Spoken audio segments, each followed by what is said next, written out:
Now, back to Matt Patrick and your morning news. KTRH News Time is 6:16. Well, you heard all about Michigan and Arizona, their primaries. What about Texas? Looks like we've got those redistricting maps. Joining me right now, Paul Bettencourt, Jared Woodfill. Jared, I want to start with you. Did we give up the district of Pasadena in these maps?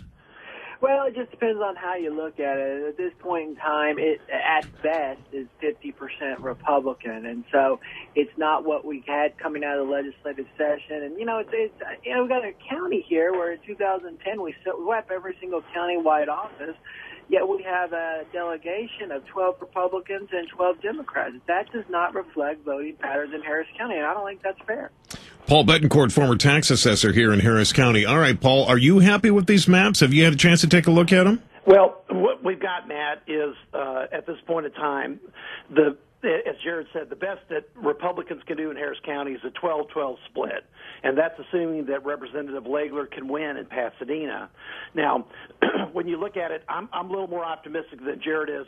I think that Representative Legler will win it. It's going to be a big flashpoint in the state, and by the way, this is the whole reason why the court had to rule on these plans, because the state and also the Republican Party and Jared himself have been urging not to give up Legler's district, right. And that's what's happened. And so we get the 12-12 split, but I would assume, and Jared, I'll start with you real quick, we've got to get the conservatives out to vote. I mean, it's important that people get out and vote in that district as well.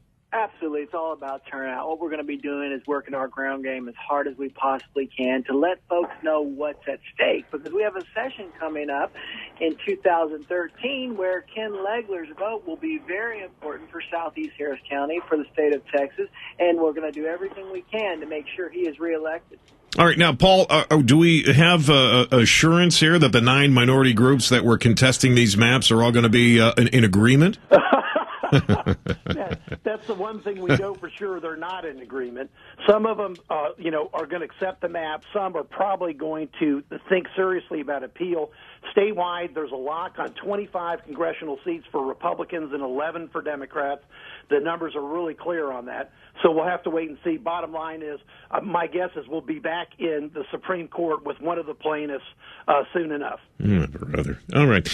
Gentlemen, hang on. When we come back, Jared, I want to find out if we have any new candidates that might be jumping into the race because of the new maps. And, Paul, I want to know if conservatives are going to stay in power here in the state of Texas. You're back with more Matt Patrick. KTRH News Time, 622. 3-judge panel in San Antonio yesterday issued the last remaining sets of political maps that have been at the center of this debate. Joining me right now, Jared Woodfill. He's the chairman of the Republican Party in Harris County. Also, Paul Bettencourt, former tax assessor. All right, Jared, your question. Are we going to see, based on these maps, any other candidates jumping into congressional races? Well, technically, Matt, filing will open again, allowing the political version of musical chairs to occur. But at this point in time, this late in the game, it's unlikely that we'll have too many changes. A lot of folks have been out there campaigning for a substantial period of time, and so I don't think you're going to see too many changes occurring in filing. All right, Paul, we now know where the maps are supposed to be, unless it's challenged again, of course. Does it appear, at least by what you've seen, that conservatives will hold the majority in the state of Texas? Yes, there's no question, Matt, they will. Now, they're going to have some weird districts like Congressman Poe, our most popular Republican congressman in Harris County.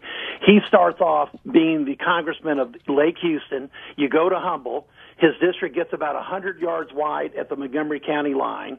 It turns south from Spring, goes down to all the way down to in Memorial Mall, and then cuts back into downtown through Montrose. Now, that's a 60-40 district. He'll win it, but it's a gerrymandered salamander, and that's what happens when you let the federal government and the courts dictate something. Well, what about Farenthold? I was talking to him. His district starts, somewhere down Corpus Christi, and then gets up into Katy. Yeah, well, not quite. It goes up through Wharton County and then cuts over towards, let's say, I think Bastrop. That one, he'll have, I think, several people run against him, but he should be the favorite in that district. But, yes, his district got changed, as in most of the congressional districts in Texas. However, 25 will be Republican, 11 will be Democrat. The numbers are really clear. There won't be any swing congressional districts anywhere in the state. All right, Paul Bettencourt, thank you very much. Jared, real quick, one more time, we need to emphasize, certainly in Harris County, but throughout Texas, that people need to get out and vote. This is so important. That's exactly right. I mean, we have about 1.9 million registered voters in Harris County.